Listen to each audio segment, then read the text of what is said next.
Не забувати за наших. У Іршаві відбив кубок у честь Митра Радя. Знамого в нашій області футболіста, двократного чемпіона України поміж ветеранами. Прощун би Митр Радь лишив нас відтепер.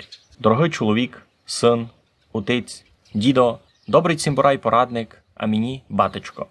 За кубок ся боролись 4 команди – із Кушниці, з Іршави, із Ізи та із Мукачева. Було повно емоційних моментів, як радости, Поки за фотографію будь добре. так і жалю.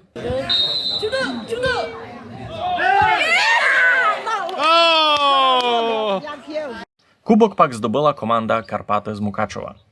Команда-побідитель передала кошарку із косицями на гріб Миті Радя. Цей шоу-матч відбився у пам'ять за челянника із покоління тих людей, котрі так і жили футболом, котрі уєнно із батечком Радьом виборювали титули на місних чемпіонатах, на районних, обласних і цілоукраїнських чемпіонатах теж. У пам'ять за чоловіка, котрий був добрим прикладом як молодому поколінню, так і своїм ровесникам теж. Тямім наших.